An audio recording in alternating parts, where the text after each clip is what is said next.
नमस्कार। एनटिभी कोहलपुर समाचारमा स्वागत छ। म प्रेम बुढा छेत्री। सुरुमा प्रमुख समाचार। प्रधानमन्त्री प्रचण्डद्वारा दोस्रो पटक मन्त्रीमण्डल विस्तार। सरकारको मन्त्रीमण्डल 23 सदस्यीय बन्यो। नवनियुक्त मन्त्रीहरूद्वारा शपथसँगै पदभार ग्रहण। सुदूरपश्चिम प्रदेशमा सत्तारूढ गठबन्धनका भीम भण्डारी सभामुखमा निर्वाचित। लुम्बिनी प्रदेशको सभामुख र उपसभामुख दुवै निर्विरोध निर्वाचित। अर्घाखाँचीको सुपा देउराली मन्दिरमा दर्शनार्थीको भिड। वर्षौंदेखि मर्मत नगरेको सडकका कारण भक्तजनलाई भने शास्ति। युक्रेनको एक आवासीय भवनमा रुसको क्षेप्यास्त्र आक्रमण। 30 जनाको मृत्यु। 2 दर्जनभन्दा बढी व्यक्ति अझै बेपत्ता। र महिला राष्ट्रिय टी20 क्रिकेटमा आज भएका खेलमा प्रदेश नम्बर 1 र सुदूरपश्चिम विजयी। पराजित भए पनि एपीएफ सेमिफाइनलमा प्रवेश।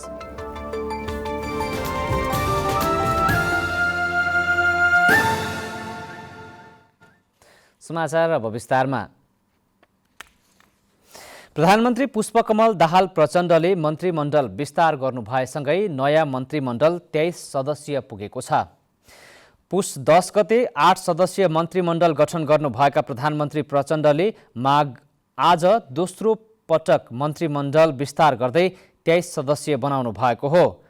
राष्ट्रपति कार्यालय शीतल निवासले संविधानको धारा 76 को उपधारा 9 बमोजिम प्रधानमन्त्रीको सिफारिसमा नयाँ मन्त्री नियुक्त गरेको र जिम्मेवारी हेरफेर गरेको जनाएको छ। नवनियुक्त मन्त्रीहरूले आजै पद तथा गोपनीयताको शपथ लिनुभएको छ। आज राप्रपा अध्यक्ष राजेन्द्र लिङदेन उपप्रधानमन्त्री बन्नु भएको छ। उहाँले ऊर्जा तथा जलस्रोत मन्त्रालयको समेत जिम्मेवारी प्राप्त गर्नु भएको छ। यसैगरी सञ्चार तथा सूचना प्रविधि मन्त्रीमा माओवादी नेत्री रेखा शर्मा नियुक्त हुनु भएको छ। यसैगरी माओवादी केन्द्रका अमन लाल मोदी संघीय मामिला तथा सामान्य प्रशासन मन्त्री बन्नु भएको छ भने सुदन किराँती पर्यटन तथा नागरिक उड्डयन मन्त्री तथा सुशीला त्रिपाठी भौतिक पूर्वाधार राज्यमन्त्री बन्नु भएको छ। यसैगरी नेकपा एमालेबाट डाक्टर बिमला राई पौडेल, पदम गिरी, भगवती चौधरी र हरि उप्रेती मन्त्रीमा नियुक्त हुनु भएको छ। पौडेलले परराष्ट्र र गिरीले स्वास्थ्य मन्त्रालयको जिम्मेवारी प्राप्त गर्नु भएको छ। राप्रपाबाट शहरी विकास मन्त्रीमा उपाध्यक्ष विक्रम पाण्ड्य र कानुन मन्त्रीमा ध्रुवबहादुर प्रधानले जिम्मेवारी प्राप्त गर्नु भएको छ भने राप्रपाबाटै दीपक सिंह ऊर्जा राज्यमन्त्री बन्नु भएको छ। राष्ट्रिय स्वतन्त्र पार्टीबाट डोल प्रसाद आर्यलाई श्रम तथा शिशिर खनाललाई शिक्षा मन्त्रीको जिम्मेवारी दिइएको छ। यसैगरी राष्ट्रिय स्वतन्त्र पार्टीकी डाक्टर तोसीमा कार्के स्वास्थ्य तथा जनसङ्ख्या राज्यमन्त्री बन्नु भएको छ। शपथसँगै केही मन्त्रीहरूले पदभारी समेत गर्नुभएको छ। नवनियुक्त सञ्चार तथा सूचना प्रविधि मन्त्री रेखा शर्माले बदलिदो परिस्थितिमा सूचना प्रविधिको भरपूर उपयोगले मात्रै सरकारको समृद्धिको लक्ष्य पूरा हुने बताउनु भएको छ। सिंहदरबारमा आज पदभार ग्रहण गरेपछि मन्त्रालयमा आयोजित कार्यक्रममा सञ्चार मन्त्री शर्माले सूचना प्रविधिको प्रयोगमा पछि परियो भने सुशासन तथा विकास निर्माणमा अवरोध हुन सक्ने तर्फ विशेष ख्याल गर्न मातहतका निकायलाई सुझाव दिनुभयो। मन्त्री शर्माले हरेक ठाउँमा प्रविधिको प्रयोगका सन्दर्भमा मन्त्रालयबाट गर्ने सहजीकरणमा कुनै कमी नहुने स्पष्ट पार्नुभयो। राज्यका हरेक निकायमा सूचना प्रविधिको प्रयोग बढाउँदै सेवा प्रभावकारी बनाउन सके धेरै गुनासाहरू आफै समाधान भएर जाने मन्त्री शर्माले बताउनु भएको छ। माघ 5 गते प्रतिनिधि सभाको सभामुखको निर्वाचन हुने भएको छ। सभामुख निर्वाचनका लागि संसद सचिवालयले आज निर्वाचन कार्यतालिका सार्वजनिक गरेको छ। सचिवालयले सार्वजनिक गरेको निर्वाचन कार्यतालिका अनुसार बुधबार दिउँसो 1 बजेदेखि 4 बजेसम्म सभामुखका उम्मेद्वारले मनोनयन दर्ता गर्न सक्नेछन्। बुधबार नै 4 बजेर 15 मिनेटमा उम्मेद्वारी नामावली प्रकाशन गरिने कार्यसूचीमा उल्लेख छ। माघ 5 गते बस्ने प्रतिनिधि सभा बैठकमा सभामुख पदमा निर्वाचित गरियोस् भनी प्रस्तावकले प्रस्ताव गर्ने र समर्थकले समर्थन गर्नेछ। साथै उम्मेद्वारको सूचनामाथि सामूहिक छलफल सुरु हुने र दर्ता क्रमअनुसार निर्णयार्थ प्रस्तुत हुने सचिवालयले जनाएको छ। लुम्बिनी प्रदेशका मुख्यमन्त्री लीला गिरीले माघ 5 गते विश्वासको मत लिनुहुने भएको छ।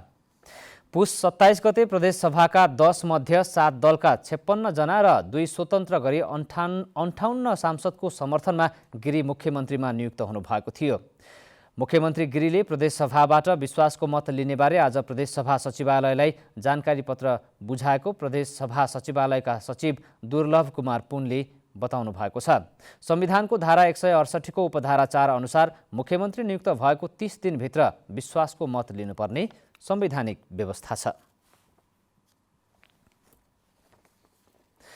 सुदूरपश्चिम प्रदेशका नवनिर्वाचित सभामुख भीमबहादुर भण्डारीले पद तथा गोपनीयताको शपथ लिँदै पदभार ग्रहण गर्नुभएको छ। प्रदेश प्रमुख देवराज जोशीले भण्डारीलाई पद तथा गोपनीयताको शपथ खुवाए लगत्तै प्रदेशसभा पुगेर उहाँले पदभार ग्रहण गर्नुभएको हो। नागरिक उन्मुक्ति पार्टीले सुदूरपश्चिममा उपसभामुख नलिने भएको छ। सत्तारूढ गठबन्धनले उन्मुक्ति पार्टीलाई उपसभामुख प्रस्ताव गरे पनि रेशम चौधरीको रिहाई लगायत मुद्दा सम्बोधन नभएसम्म कुनै लाभको पद नलिने जनाएको हो। उन्मुक्तिले उपसभामुख नलिएपछि सत्तारूढ गठबन्धनभित्र एमालेलाई नै दिने समझदारी बनेको छ। यस्तै लुम्बिनी प्रदेशमा सभामुखमा माओवादीका तुलाराम घरती र उपसभामुखमा राप्रपाकी मेनुका केसी खाँड निर्विरोध निर्वाचित हुनुभएको छ। कांग्रेसका विश्वप्रेम पाठक र नागरिक उन्मुक्तिकी निर्मला देवी थारूले उपसभामुख पदमा दिएको उम्मेदवारी फिर्ता लिएपछि सत्तारूढ दलबाट मनोनयन दर्ता गराएकाहरू नै सभामुख र उपसभामुखमा निर्विरोध निर्वाचित हुनुभएको हो। यसैबीच कर्णाली प्रदेश सभाको उपसभामुखको चयन भोलि गरिने भएको छ। आज बसेको प्रदेश सभाको बैठकले उपसभामुख चयनका लागि निर्वाचनको मिति तोकेको हो। कर्णाली प्रदेश सभा नियमावली 2079 को नियम 9 बमोजिम उपसभामुख चयन गर्न लागि हो। भोलि दिउँसो 1 बजे बस्ने प्रदेश सभाको बैठकले उपसभामुख चयन गर्ने भएको छ। आइतबार भएको निर्वाचनबाट कर्णाली प्रदेश सभामा सभामुखमा एमालेकी नन्दा गुरुङ चयन भइसक्नु भएको छ। प्रदेशसभाको महत्त्वपूर्ण काम भनेको कानुन बनाउनु हो, जसमा प्रदेशसभा सदस्य, विषयगत सदस्य, समिति, सभामुख, उपसभामुख लगायत सबैको आफ्नो भूमिका रहन्छ। आज हामीले सभामुखको भूमिका कस्तो हुनुपर्छ र कस्तो अपेक्षा गर्नुहुन्छ भनेर लुम्बिनी प्रदेशका सभा सदस्यहरूलाई सोधेका छौँ। हेरौँ आजको आवाजमा।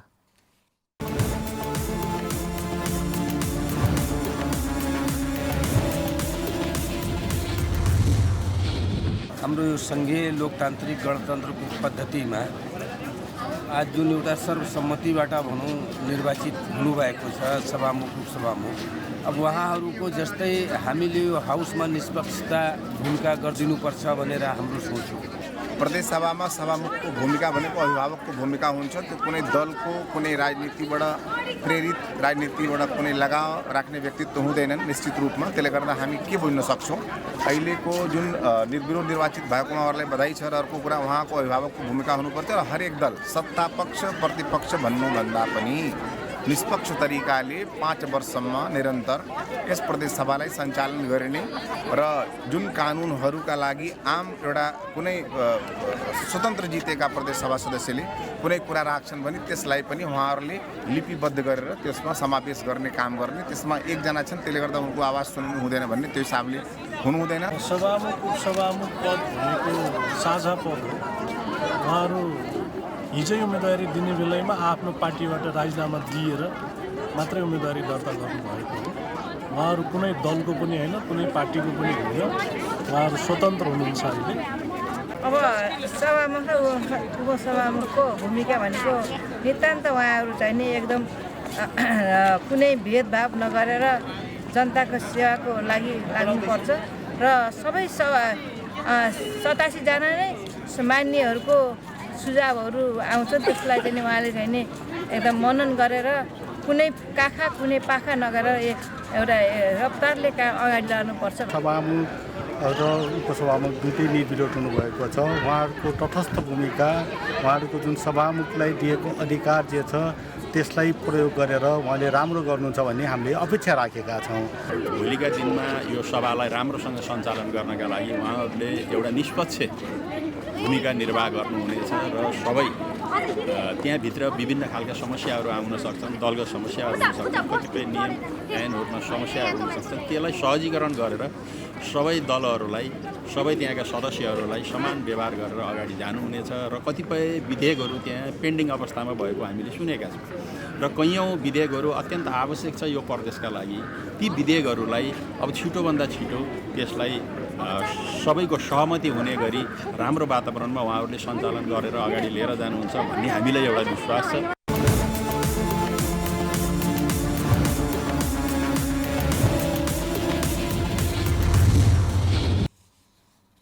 समाचारको क्रम जारी नै छ। अहिलेलाई एकैछिनको विश्राम।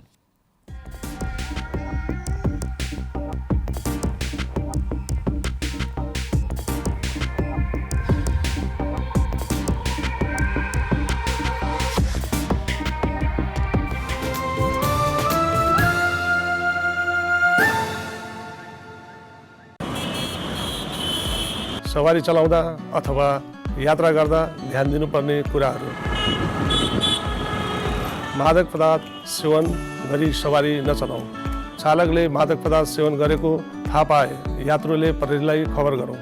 जेब्रा क्रसिङबाट बाटो काटौँ र सिट क्षमताभन्दा बढी यात्रा नगरौँ। सवारी चलाउँदा मोबाइल फोनको प्रयोग नगरौँ र सडकमा ध्यान केन्द्रित गरौँ। सवारी साधनको छतमा बसेर यात्रा नगरौँ र पैदल हिँड्दा सकभर फुटपाथको प्रयोग गरौँ। रातिको समयमा अरू सवारी साधनलाई बाधा हुने गरी हाइलाइटको प्रयोग नगरौँ।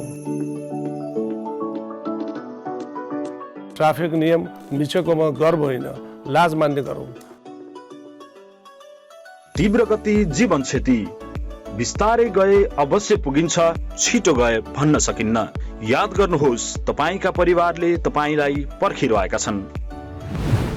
जनचेतनाका लागि एनटिभी कोहलपुरद्वारा जारी सन्देश।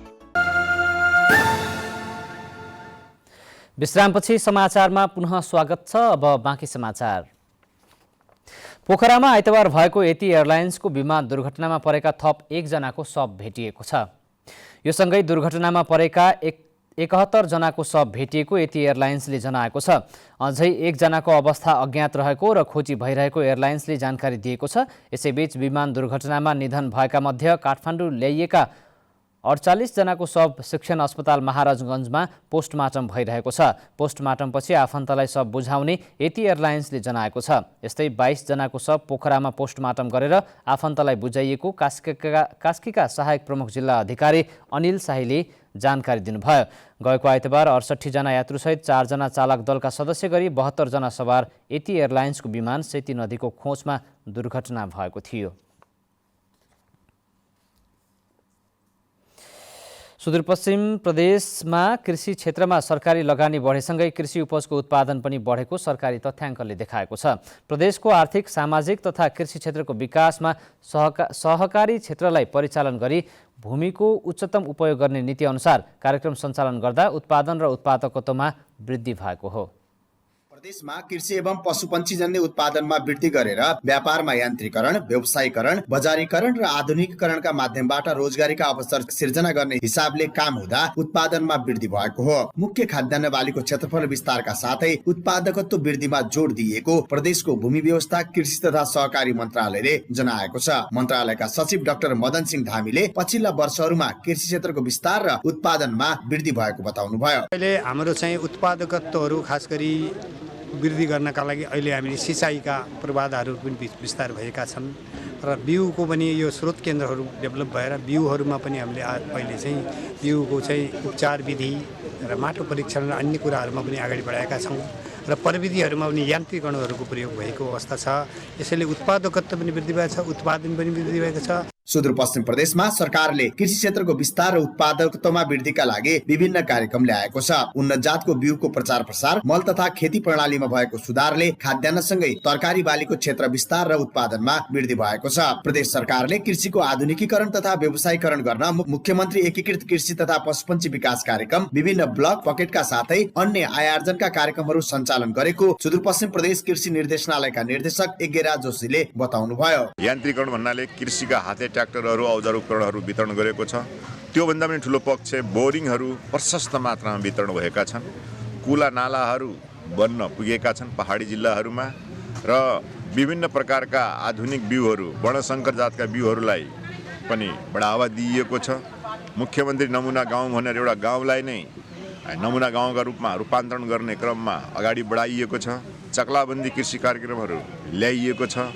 यी सम्पूर्ण कार्यक्रमले गर्दाखेरि उत्पादन र उत्पादकत्व अभिवृद्धि भएको छ। आर्थिक वर्ष 2074-75 मा खाद्यान्न बालीको क्षेत्रफल झण्डै 3,17,000 हेक्टर रहेकोमा सो क्षेत्र करिब 13% वृद्धि भएर आर्थिक वर्ष 78-79 मा 3,64,000 पुगेको सरकारी तथ्याङ्क छ। खाद्यान्न बालीको उत्पादकत्वमा 2.7 मेट्रिक टन प्रति हेक्टरबाट वृद्धि भएर 3.7 मेट्रिक टन प्रति हेक्टर पुगेको तथ्याङ्कले देखाएको छ। प्रदेश सरकारले तयार पारेको आर्थिक प्रगति विवरणमा तरकारी बालीको उत्पादकत्व आर्थिक वर्ष 74-75 मा 11.10 मेट्रिक टन प्रति हेक्टर रहेकोमा आर्थिक वर्ष 78-79 मा वृद्धि भएर 14.9 मेट्रिक टन प्रति हेक्टर पुगेको छ। प्रदेश सरकारले आर्थिक वर्ष 74-75 मा सिंचित क्षेत्रफल 1,30,037 हेक्टर रहेकोमा आर्थिक वर्ष 78-79 मा थप 17,511 हेक्टर क्षेत्रफलमा सिंचाई सुविधा पुगेको भूमि व्यवस्था कृषि तथा सहकारी मन्त्रालयका सचिव डाक्टर मदन सिंह धामीले बताउनुभयो। नस्ल सुधार, व्यापक प्रविधिको प्रयोग, सिँचाइ, आहारामा व्यवस्थापनका लागि जुन प्रविधि छ र समुदायहरूसित मिलेर यसलाई बढेका छौँ। एकातिर बजारमा पनि अहिले चाहिँ हामीले चाहिँ बजार व्यवस्थापनको लागि कोल्ड स्टोरहरू बनाउने, बजार प्रवर्धन गर्ने कार्यक्रमहरू दिएको हुनाले निरन्तर रूपमा यो प्रदेशमा चाहिँ खाद्य वस्तुहरूको उत्पादन र उत्पादकत्व नै वृद्धि भएकै अवस्था छ। प्रदेश सरकारले कृषि पूर्वाधारमा लगानी गरेर उत्पादन बढाउने र बजारीकरण गर्न सहयोग पुगाउन विभिन्न कार्यक्रम सञ्चालन गरेपछि प्रदेशको कृषि क्षेत्रको उत्पादन र उत्पादकत्वमा वृद्धि भएको हो। सीताराम ओझा, नेपाल टेलिभिजन, कैलाली। रुकुम पश्चिमको त्रिवेणी गाउँपालिकाको एउटै वडाबाट 100 क्विन्टल किबी बिक्री भएको छ। वडा नम्बर 6 को मुरु खोला, बिताडाँडा, धौलाबाङ लगायत वडाका विभिन्न बस्तीमा उत्पादित किबी बिक्री भएको हो। व्यावसायिक किसान मकर ओलीका अनुसार यो वर्ष एउटै वडामा सोचेभन्दा बढी किबी उत्पादन भएको र उत्पादित सबै किबी समयमै बिक्री भएको हो। किसानले उत्पादन गरेको किबी प्रति क्विन्टल 12,500 का दरले बिक्री भएको हो। यस वर्ष जिल्लामा उत्पादित किबी 8 बिस्कोट नगरपालिकामा रहेको कर्णाली जुस उद्योगले गाउँमै आएर खरिद गरेको छ। उद्योगले वडाबाट 60 क्विन्टल किबी सङ्कलन गरेको छ। यस्तै 40 क्विन्टल किबी भने जिल्ला बाहिर निर्यात गरिएको किसानले बताएका छन्। धार्मिक पर्यटनको प्रचुर सम्भावना बोकेको अर्घाखाँचीको सुपा देउराली मन्दिरमा दर्शनार्थीका लागि सधैँ भिड रहिरहन्छ। यस मन्दिरमा पूजापाठ गर्दा मनोकांक्षा पूरा हुने विश्वासमा टाढा टाढाबाट पनि भक्तजनहरू आउने गर्दछन्। तर वर्षौंदेखि मर्मत नगरिएका सडकका कारण यहाँ आउने भक्तजनले शास्ति झेल्नु परेको छ।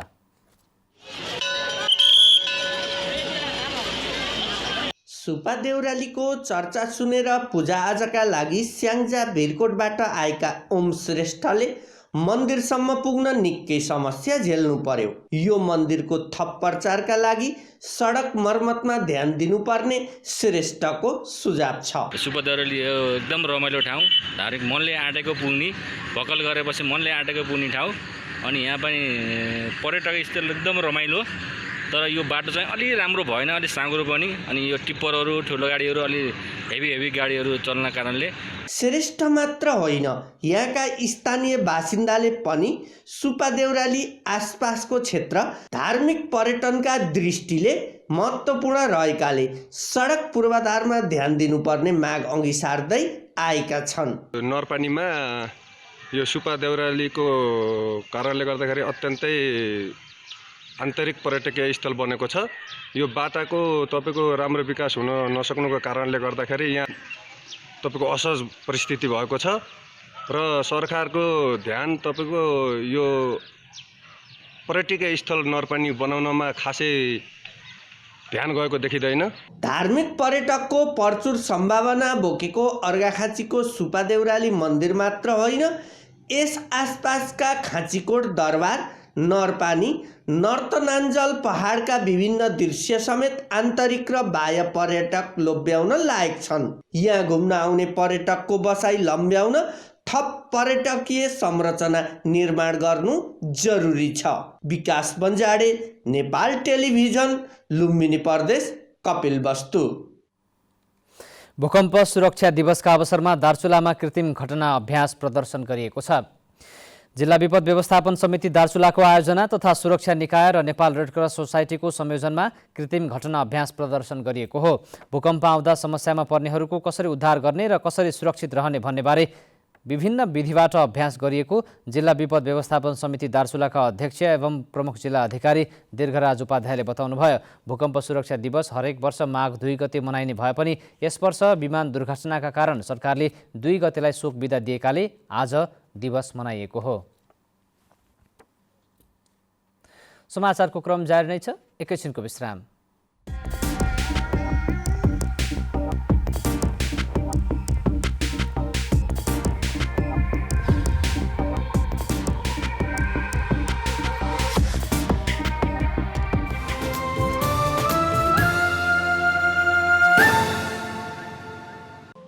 केही नयाँ केही फरक।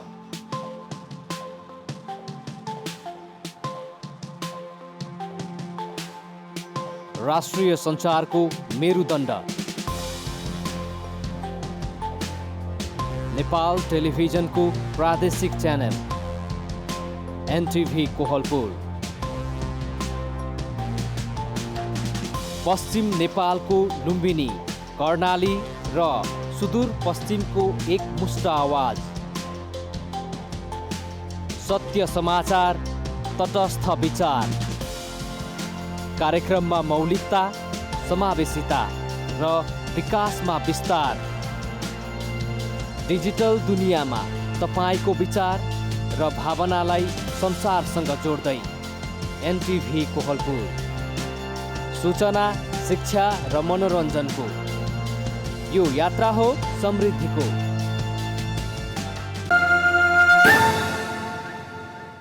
तपाईँ एनटिभी कोहलपुर हेर्दै हुनुहुन्छ। अब बाँकी समाचार।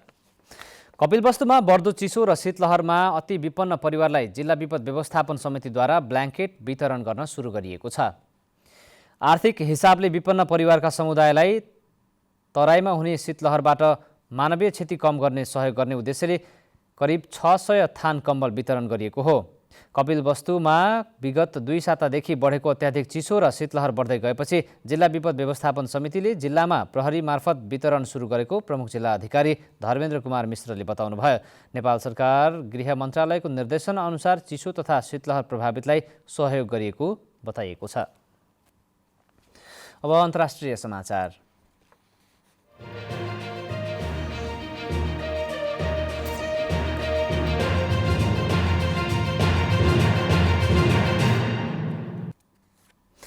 युक्रेनको दक्षिण पूर्वी सहर डिनिप्रोको एउटा आवासीय भवनमा रुसले गरेको क्षेप्यास्त्र आक्रमणबाट मृत्यु हुनेको संख्या 30 पुगेको छ।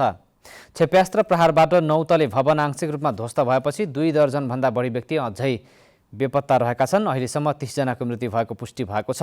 क्षेप्यास्त्र आक्रमणबाट भत्केको बहुतले भवनको माथिल्लो भागबाट बचेकाहरूलाई उद्धार तथा भग्नावशेषबाट जीवितहरूको खोजीका निम्ति उद्धारकर्मी खटिरहेका छन्। शनिबार भएको घातक आक्रमणलाई विफल बनाउन युक्रेनले धेरै प्रयास गरेको थियो। रुसले प्रहार गरेका 33वटा क्रुज मिसाइल मध्ये 21वटालाई युक्रेनले खसालेको थियो। 2 साता लामो अघोषित युद्धविराम समाप्त भएसँगै रुसले राजधानी कियेभ र खार्किभको उत्तरी सहरलाई निशाना बनाएर आक्रमण गरिरहेको छ। समाचारमा अब आर्थिक समाचार।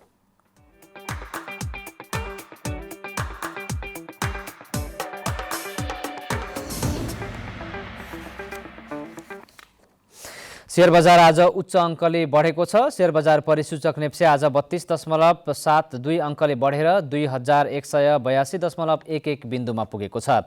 आज बैंक बाहेक सबै समूहको शेयर उच्च अङ्कले बढेकोमा जलविद्युत, माइक्रोफाइनान्स, विकास बैंक र होटल समूहको शेयर उच्च अङ्कले बढेको छ।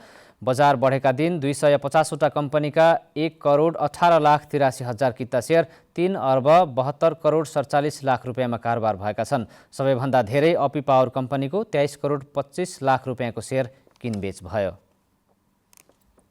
अब खेलकुद समाचार।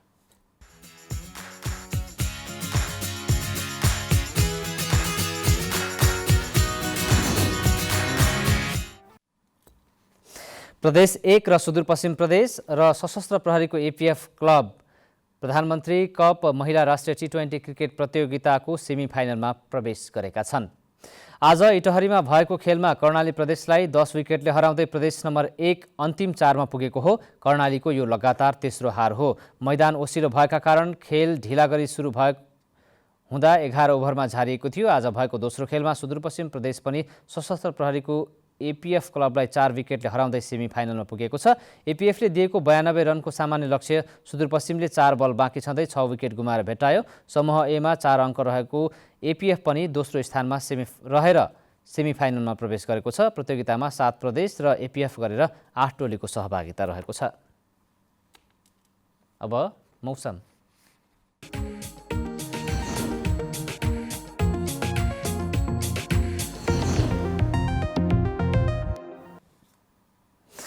आज सुदूरपश्चिम कर्णाली, लुम्बिनी र गण्डकी प्रदेशमा आंशिकदेखि सामान्य बदली रही बाँकी भूभागमा मौसम आंशिक बदली रह्यो। यस्तै आज राति देशका पहाडी भूभागमा आंशिक बदली रही बाँकी भूभागमा मौसम सामान्यतया सफा रहनेछ। अब मौसम सम्बन्धी थप विवरण।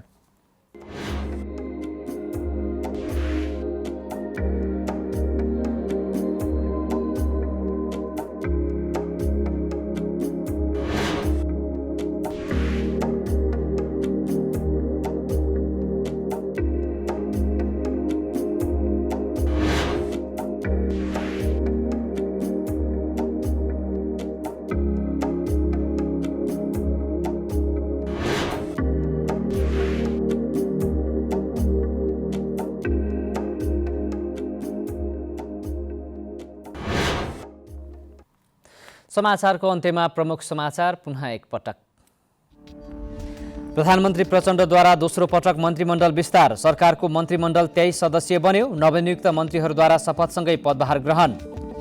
सुदूरपश्चिम प्रदेशमा सत्तारूढ गठबन्धनका भीम भण्डारी सभामुखमा निर्वाचित। लुम्बिनी प्रदेशको सभामुख र उपसभामुख दुवै निर्विरोध निर्वाचित। अर्घाखाँचीको सुपा देउराली मन्दिरमा दर्शनार्थीको भिड। वर्षौंदेखि मर्मत नगरिएको सडकका कारण भक्तजनलाई भने शास्ति। युक्रेनको एक आवासीय भवनमा रुसको क्षेप्यास्त्र आक्रमण। 30 जनाको मृत्यु, 2 दर्जनभन्दा बढी व्यक्ति अझै बेपत्ता। र महिला राष्ट्रिय टी20 क्रिकेटमा आज भएका खेलमा प्रदेश नम्बर 1 र सुदूरपश्चिम विजयी पराजित भए पनि एपीएफ सेमिफाइनलमा प्रवेश।